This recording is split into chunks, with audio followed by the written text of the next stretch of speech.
Tai sveiki vėlgi, džiaugiuosi, kad užsukai. Džiaugiuosi, kad užsukai į mano kanalą. Aš šiandien padarysiu tokį trumpą būrimą, kas apie tave galvoja.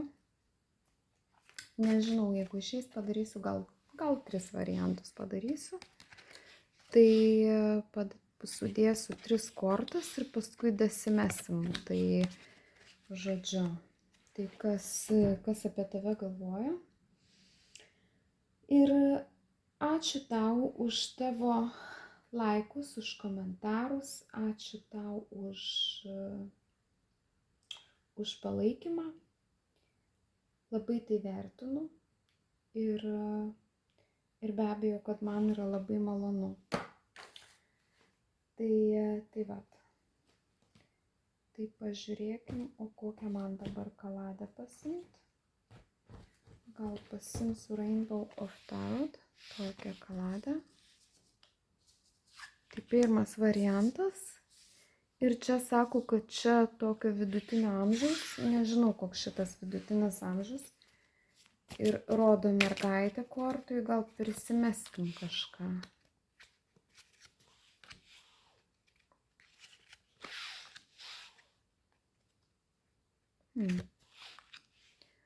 Nu, čia gali. Tai žodžiu, vidutinio ūgio, australiško kažkokio, jeigu žiūrit iš užsienio, arba apskritaigi visokių tų žmonių dabar jau visur yra pas mus irgi privažiavę. Tai Lietuvoj, o jeigu ne Lietuvoj, tai irgi visokių žmonių galit sutikti. Tai vidutinio veido gali būti netgi 2 variantai. Vienas žmogus gali, arba netgi ne 2 variantai, bet tiesiog gali būti 2 žmonės, kurie vienas yra tokio sharp face, tokio aštraus galbūt veido, o kitas yra round face. Tai čia gali būti apvalaus veido ir jaunesnis už jus. Tai pažiūrėkim, ką tas žmogus apie jūs galvoja. Čia gali būti netgi keli žmonės galbūt. Tai žodžiu, renkatės jūs, aš padarysiu vieną tokį bendrą, o jūs pasižiūrėkit.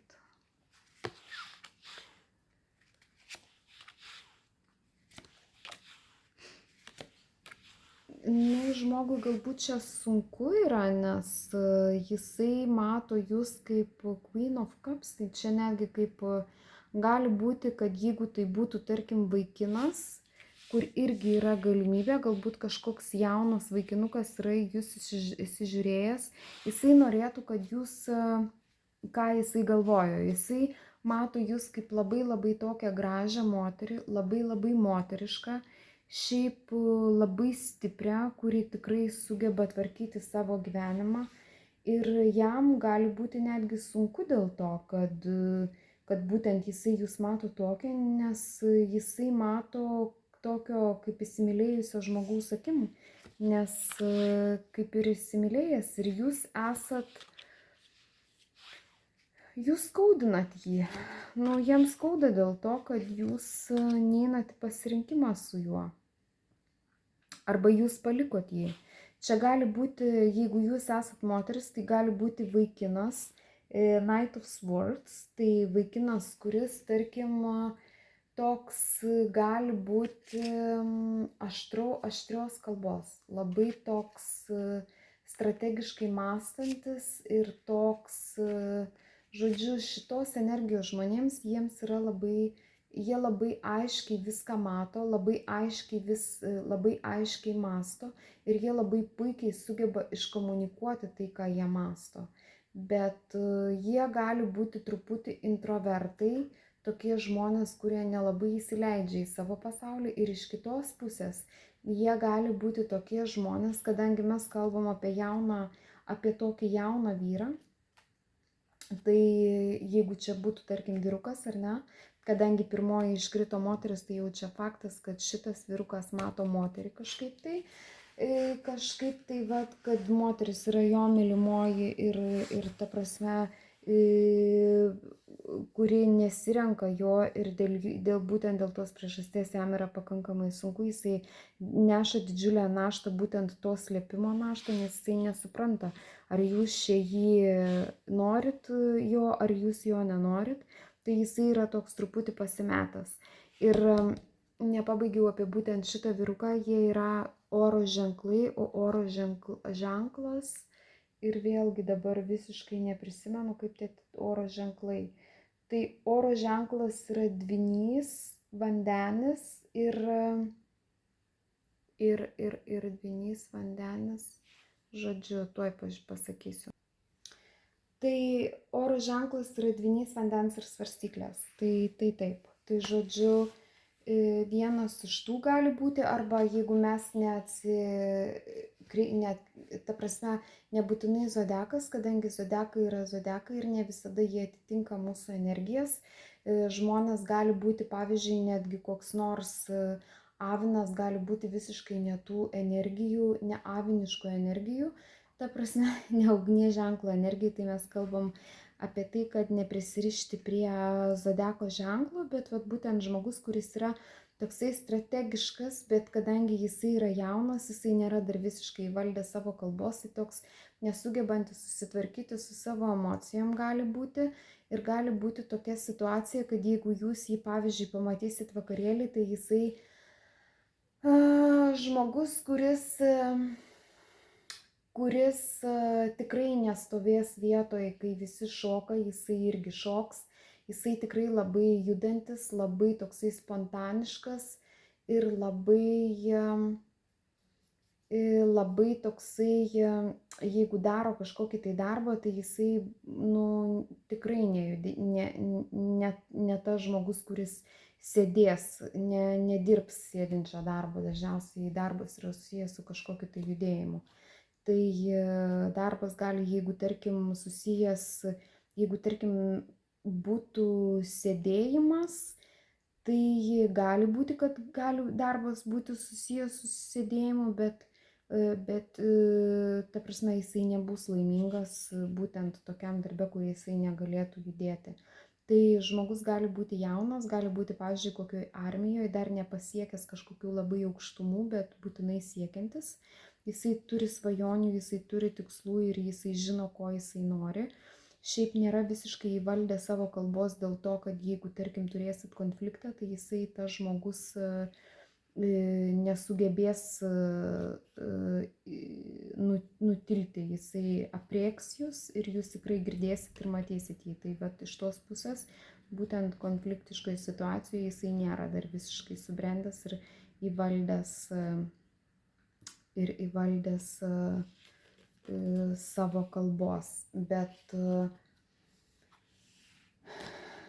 va taip vat ir jeigu, tarkim, jisai tą tokią tamsiąją pusę pažiūrėti, tai žmogus yra toks ir vat ir stovi prie kortų tokių, kur žmogus rodo, kad jisai, jeigu, tarkim, vartoja alkoholį, tai tikrai vartoja iki galo, nebūtinai jisai turi kažkokių tai, nematau aš čia kažkokių tai kaip čia prisirišimų būtent, kad jisai būtų ten alkoholikas ar narkomanas, tikrai ne šita situacija, bet situacija yra tokia, kad jisai gali vartoti alkoholį, būtent jeigu jau vartoti alkoholį, tai vartoti alkoholį iki tiek, kad jau ten tikrai, bus žmogus tikrai girtas, jūs matysit, arba jeigu vartoti ten kažkokius narkotinės medžiagas, kur irgi vėlgi tai nėra kažkoks žmogus, kuris yra sergantis, kuris yra priklausomas nuo narkotinių medžiagų, tikrai ne šita situacija, bet jeigu, tarkim, jisai vartoja kažkokią narkotinę medžiagą, tai jisai tikrai vartoja ją, ir jeigu, tarkim, rūko žolę, tai tikrai rūko ją, tai nėra kažkoks tai pažaidimas, tai taip. Bet aš turiu omeny, tai yra vienkartinis dalykas ir tai nėra kažkokia priklausomybė, tai tiesiog pasilinksminimas. Tai va toks gali būti žmogus, ne viskas gali atitikti, nes mes kalbam apie bendrąjį variantą, tai jūs jį skaudinat šitą žmogų, nes jūs jo nesirenkat. Jūs jo nesirenkat ir būtent jisai norėtų kaip ir šeimos su jumis, nes jisai jaučia jausmus jums. Ir jisai, taip, čia yra būtent jausmai. Nėra visiškai jokio balanso jo gyvenime. Ir jisai nežino. Ir jūs jo, ta prasme, gali būti, kad jūs jaučiat, kad jisai domisi jums, bet jūs nepažįstat jo. Jūs kaip ir nežinot, va, kai tikrai aplinkui nematot, kad jisai domėtųsi jumis, o jisai arba jūs iki galo gal nesuprantat ir nesuvokėt, gal ir yra kažkokie tie žingsneliai tokie, bet jūs iki galo dar nesat supratusi ir jums nėra viskas aišku šitoje situacijoje, kad taip, jūs galvojat, kad gali tai būti, bet jūs nesat tikra dėl to ir tai yra tik tai jūsų mintis. Ta prasme, jūs galvojat, kad tai yra tik tai jūsų mintis, o iš tikrųjų žmogus mato jūs kaip jo tokią jausmų karalienę, kuri jį labai domintų ilgalaikiams santykiams. Ir šita situacija tikrai gali išsispręsti artimiausiu metu, jūs sužinosit, nes jisai pradės apie tai kalbėti ir jisai, ta prasme, išeis iš tos nežinomybės. Jisai apie tai pradės kalbėti, jūs sužinosit, kad jisai domis jumis. Tai va, dėl tokios priežasties jisai galvoja apie jūs. Tai va. Tai toks pirmas variantas. Pažiūrėkim antrą variantą. Tai dabar tokio pat ūgio kaip ir jūs.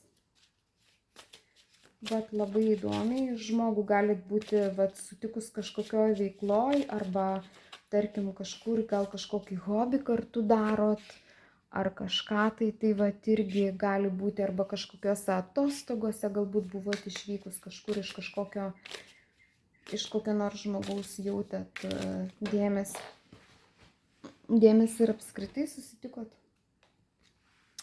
Ir sako žmogus brunetas, man jau netgi kortos pačios krenta. Pabandykim išmesti. Įdomiai.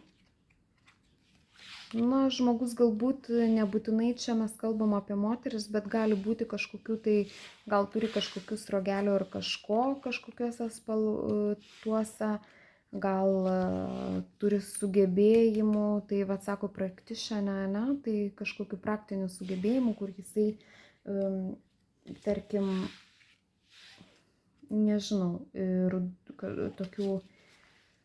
tokių šviesiai rudų akių. Ir, ir užteks, galvoju, ar ne? Tai pažiūrėkim, ką sako taro kortos.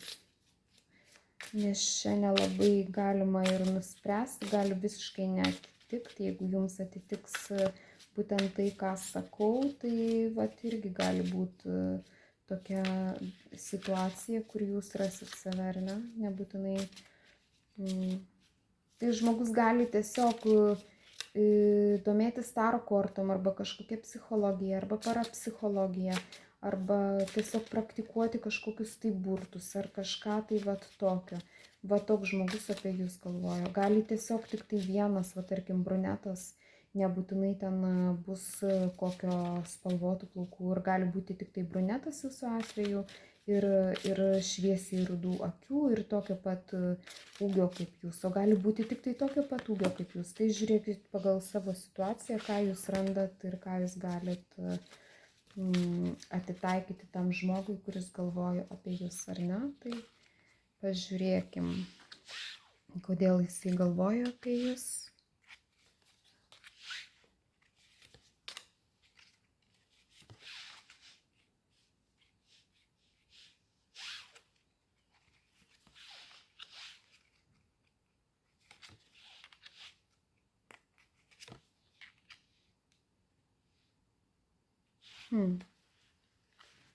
Labai įdomiai. Čia kažkokia karma. Ir čia irgi taip pat yra vyras. Vyras jau toksai brandžių energijų, kuris irgi gali būti mylintis vyras ir gali būti, tarkim, kažkoks netgi partneris, kuris, ar nežinau, aplinkoje gal kažkokį žmogų pažįstat, kuris tikrai labai daug galvoja apie jūs ir kur jūs tikrai galėjot būti, kad jisai tokiais mažais žingsneliais ėjo link jūsų ir gali būti čia jau netgi, kad jūs gavot žinutę iš jo. Žinutę kažkokį tai, nežinau, kažką tokio. Kažkokią žinutę, nebūtinai žinutę SMS, tai gali būti visokių formų žinutės, gali būti kažkoks toks parodymas, ar ne, jums savo dėmesio, kur tai galėtų būti. Aš kaip ir minėjau, gali būti kažkokiuose hobiuose, nes nelabai aš čia matau, kad čia būtų, gali būti darbo kortos, bet irgi klausimas. Ir čia, vat, jeigu, tarkim, santykių aš nelabai matau, bet irgi čia būtų koks slaptas gerbėjas, žmogus, kuris pasislėpęs ir nelabai jums pasakoja, kad jisai yra susidomėjęs jumis. Čia, nežinau, tai žmogus tikrai galvoja apie jūs ir jūs tokie vat pirmieji irgi. Gal kažkur kažkaip tai susidūrusi su juo esat ir jisai yra susidomėjęs jumis. O kodėl jisai galvoja? Jisai mato jūs kaip labai tokią žinančią savo vertę, galbūt kažkur kažkokį dėmesį jūs pati jam parodėt, gali būti, kad jūs, nežinau, kažko pasidalinot, va taip irgi gali būti. Ta prasme, kažkuo pasidalinot tiesiog su juo, gal pinigų paskolinot, arba apskritai, nežinau, gal kažkur kažkoks žmogus neturėjo iš ko susimokėti už kažką, tai ir jūs už kažką sumokėjot. Ir tarkim, jisai vėliau atidavė už kokią kavą, nežinau, neveikia jo kortelė, arba neveikia bankomato aparatas, arba vat kažkas tokio gali būti, ar ne? Ir jūs ten jam sugelbėjot būtent šitoj situacijai. Ir jūs mato kaip labai tikrai tokią pinigų turinčią moterį, labai tokia stabili, labai tokia, galit truputį būti jaunesnė už jį.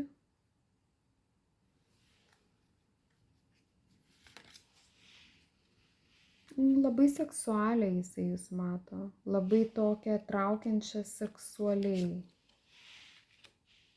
Taip, jūs galit būti jaunesnė už jį, bet gali būti ir taip, kad jūs turit vaikų. Ir jūs labai jam, ta prasme, jisai jūs mato kaip labai seksualią moterį. Tai labai tokią traukiančią seksualiai ir jisai galvoja, kad jūs domina būtent materialinės vertybės ir būtent dėl to jisai laikosi truputį atokiau nuo jūsų.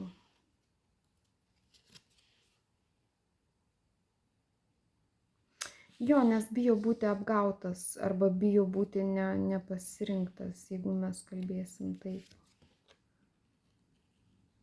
Taip ir būtent jį skaudina visa šita situacija.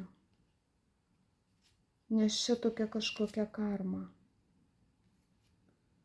Six of Swords, štai. Nu taip, jisai čia savo situacijoje kažkokioj, savo galvoj, ta prasme, susikūręs viską, jūs tokia net nesat.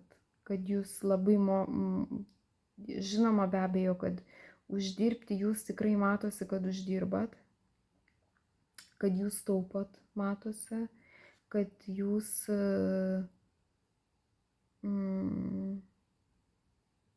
kad jums pinigai yra svarbus taip pat, bet jūs ir dalinatės jais.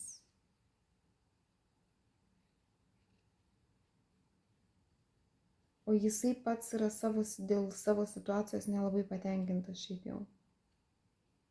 Jisai nori judėti jūsų link, bet esmė yra tame, kad jisai neuždirba taip gerai, kaip tarkim jūs uždirbtumėt ir jį truputį skaudina tai.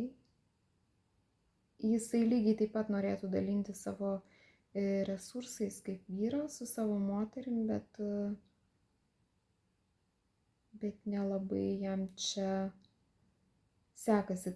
Tai tiesiog nežinau, jeigu pažįstat savo aplinkoje ir girdit, kad aš jums, nežinau, kažkokia situacija atitiko, kur jūs už kažką sumokėjot arba kažkam kažką darėt, arba tarkim, kad ir kažkokiam tai žmogui, kuris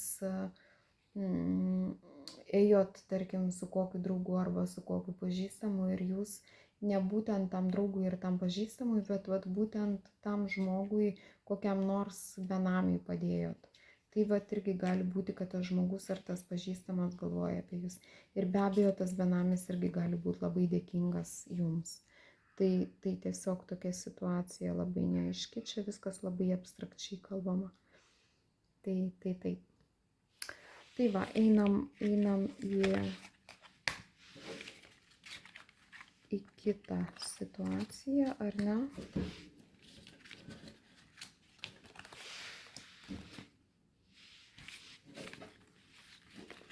Įdomiai, kas yra trečias žmogus su akiniais.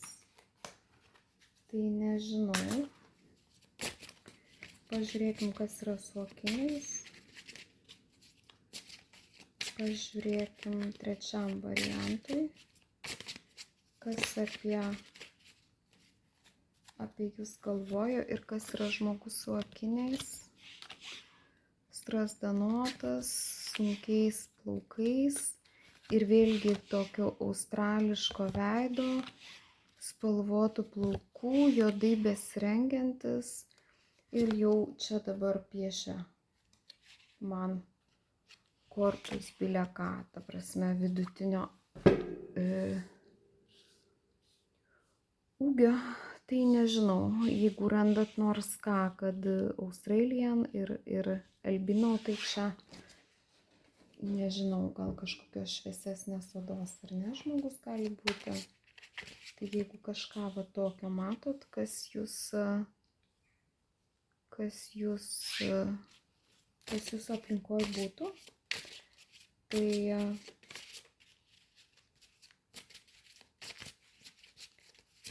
va. O jeigu tik tai vieną matot, pavyzdžiui, žmogus su akiniais ir jūs žinot, kad jie yra žmogus su akiniais, kuris jūs domisi, nebūtinai tenai kažkas dar būtų čia, tai taip irgi gali būti, kad jums tinka tik tai žmogus su akiniais. Tai va, kodėl tas žmogus apie jūs galvoja? Nepatenkintas čia. Nepatenkintas dėl jūsų pasirinkimo.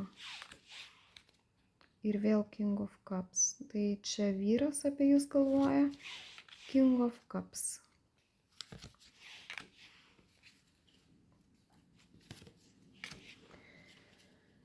Taip, situacija žodžiu tokia, kad čia yra tokie pirmieji etapai. Nežinau, ar jūs čia buvote ar pasimatėme, ar kažkur kitur, yra pokalbiai man, galbūt čia kažkokiam deitė ar kažkur jūs buvot pasimatėme.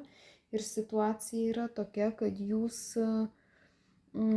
jam nepatiko jūsų pasirinkimas. Tai tiesiog jūs tikriausiai nepasirinkot jo, nors jisai labai norėjo pasirinkti ir dėl to jisai yra nepatenkintas, nes jūsų nuomonė jisai visiškai netinkamas santykiams.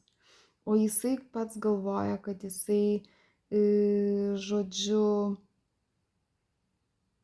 yra puikus jaunikis. Tai jisai galvoja, kad jūs čia esat,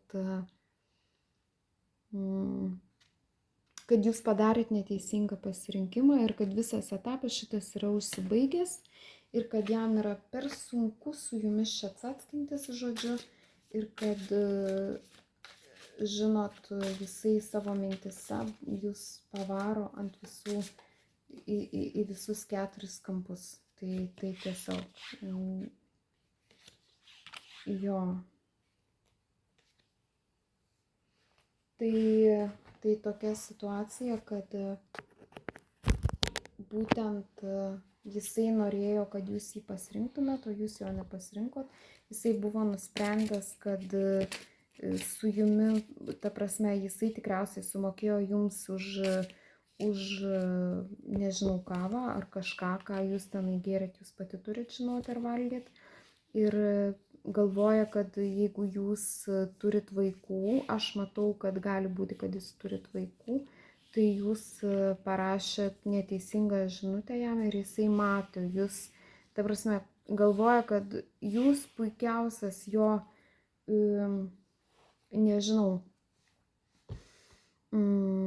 būtumėt puikus šansas jam, bet ir jisai, ta prasme, susitaikytų su viskuo, kad ar jūs turit vaikų, ar jūs neturit vaikų, bet jūs jo nematot kaip šito, kaip jisai yra, kaip šito ateities partnerio. Ir jisai nelabai patenkintas būtent dėl šitos situacijos. Ir vat. Ir tikriausiai ir jūs žinutę parašėt, ar ką jūs tenai pranešėt jam, kad jūs nenorit 2 kartą, ar 3 kartą, ar 4, nežinau, jo matyti. Tai jisai galvoja, kad jisai investavo viską bergždžiai į jūs ir ta prasme, ir pinigai išvaistyti, o rezultato nėra. Tai vat taip. Va taip jisai galvoja. Ir va tokia būtų situacija. Tai tiek. Ačiū Jums už Jūsų dėmesį. Ir aš linkiu Jums pačių geriausių išsipildymų šito būrimo. Aš tikiuosi, kad kažkas vis tiek atitiko. Tai tikiuosi, kad patys geriausi dalykai, kuriuos aš pasakiau šitame būrime, jums išsipildys. Ir tiesiog linkiu sėkmės. Iki kitų kartų.